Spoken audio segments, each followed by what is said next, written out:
Assalamu alaikum wa rahmatullahi wa barakatuh, irmãos e irmãs Naqshbandis. Hoje é domingo e no domingo nós sempre trazemos um surbat, uma fala inspirada de algum imã, de uma pessoa espalhada pela Naqshbandi, uma cidade, região, no Brasil. Então, o surbat que nós traremos hoje tem como título O Peso do Mundo. Vamos ao surbat, inshallah.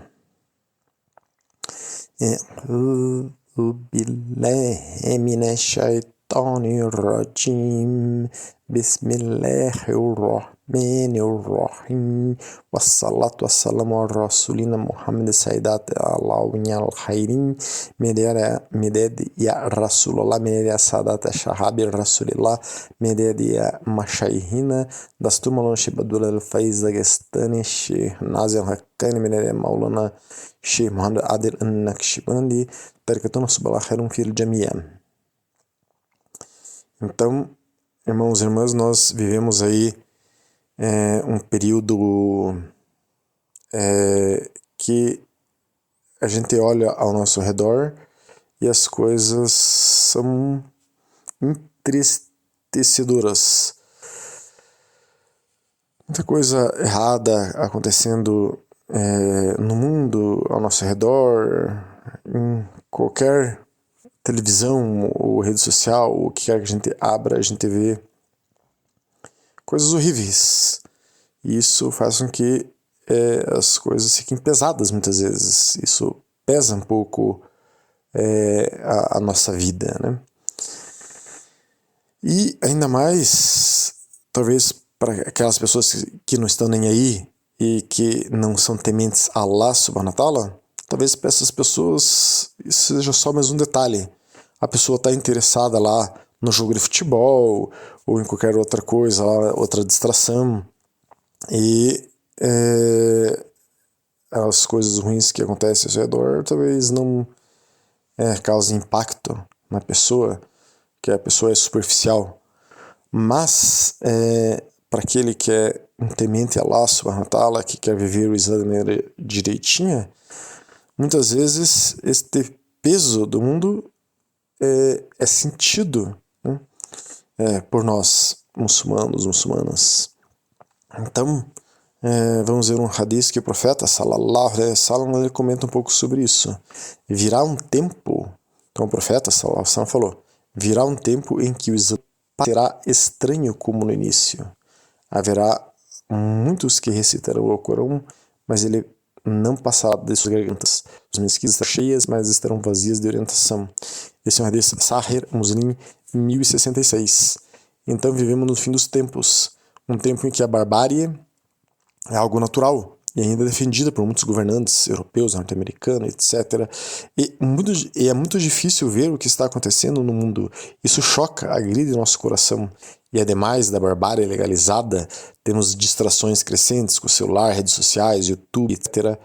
Então a barbárie nos resseca, as distrações nos deixam superficiais. Por isso e por uma série de outros fatores, os muçulmanos são descritos, como nesse hadith, como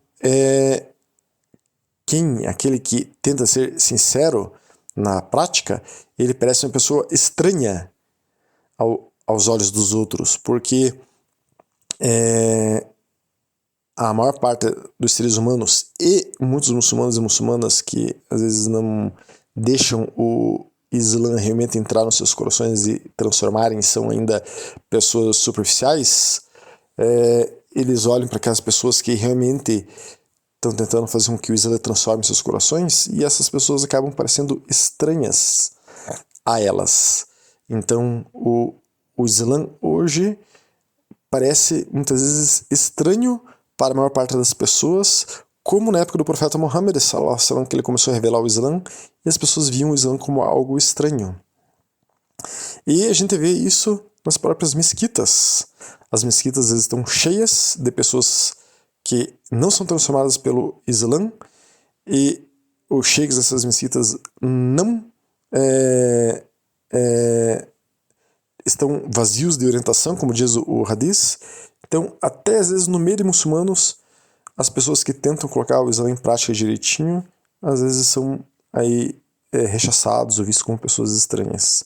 Há diversos hadiths sahih, autênticos fortes, que relatam as dificuldades espirituais que os muçulmanos enfrentarão no fim dos tempos.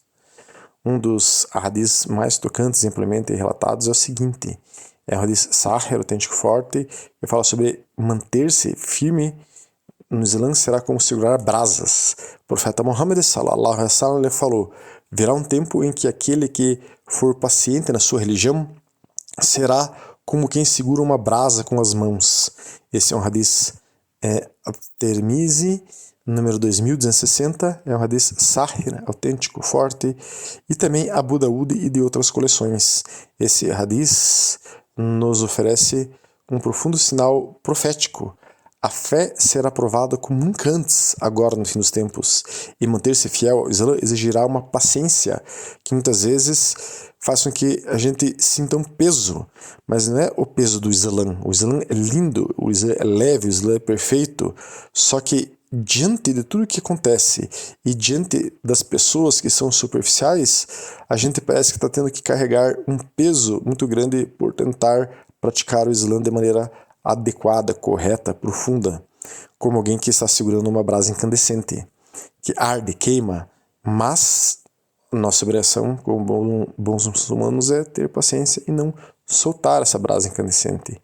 O profeta, sallallahu alaihi wasallam, em sua compaixão, já nos avisava que o coração do crente, no fim dos tempos, teria que lutar contra o fogo do esquecimento, da distração, da tentação, da barbárie, da zombaria. Há um outro hadith, por exemplo, sobre o Islã sendo visto como algo que novamente nessa ideia que é estranho às pessoas, né? Então, nesse hadith o profeta sallallahu alaihi wasallam diz: o Islã começou como algo estranho e retornará a ser estranho como começou. Então, bem-aventurado os estranhos. Esse é um hadith Sahih Muslim, número 145. Então, esse hadith nos ensina que manter o Islã verdadeiro será muitas vezes uma jornada solitária, um caminho solitário. Mesmo entre os muçulmanos, muitas vezes nós vemos muçulmanos se afastando da verdade, se afastando do que é verdadeiramente o Islã. E mesmo entre muçulmanos e, no nosso caso aqui como os ocidentais, entre as pessoas que não são muçulmanas, permanecermos firmes e fortes no Islã fará com que nós sejamos vistos como estranhos aos olhos da sociedade, das pessoas que nos cercam. E isso é parte desse peso que a gente fala. Mas o importante é a gente estar internamente feliz com Allah subhanahu wa ta'ala e dessa forma Allah subhanahu wa ta'ala estar feliz conosco. No nosso caminho, no caminho Naqshbandi, todas essas profecias ou ahadis também não são para causar medo, mas sim para a gente perceber que este peso, todos os que estão realmente sendo transformados pelo Islã sentem às vezes esse peso que às vezes as pessoas relatam da dificuldade, mas isso é para que nós preparemos o nosso coração para suportar essa brasa ardente que a gente tem que segurar na nossa mão, digamos assim. O nosso segredo no caminho Naqshbandi é que a gente está sempre buscando uma recordação constante de Allah subhanahu wa ta'ala. Isso é fazendo zikr, e nós tentamos nos unir em círculos de irmãos e irmãs para que a gente faça o zikr em congregação. E isso faz com que a nossa fé seja alimentada pela presença dos irmãos, das irmãs, e quem não pode participar presencialmente pode assistir online, pode sempre entrar em contato conosco por mensagens, pelo WhatsApp, marcar uma ligação. Então, o fato é que a gente tem outras pessoas que a gente pode ter contato que estão tentando praticar o Islã de maneira sincera. Esses ahadis nos alertam sobre a perda da essência espiritual dos seres humanos e mesmo dos muçulmanos e muçulmanas no final dos tempos, quando esse peso do mundo fará com que cresça a ilusão, que prevaleça o falso, prevaleça a mentira, mesmo dentro de comunidades de muçulmanos e muçulmanas. Mas o que realmente importa é a proximidade que a pessoa tem com Allah subhanahu wa ta'ala. Então não sejamos aqueles que estão negligenciando isso. Que Allah subhanahu wa ta'ala nos conceda a luz do discernimento para percebermos o valor eterno diante do efêmero, diante destas coisas superficiais, porém às vezes muito duras do mundo. E que Allah subhanahu wa ta'ala faça com que o nosso coração peça e que pese mais na balança pelas coisas que são de Ákhira, da vida eterna, que o nosso coração peça para que façamos a recordação, o dhikr, e que o nosso coração tenha amor verdadeiro pelo nosso Senhor. Surat al-Fatiha.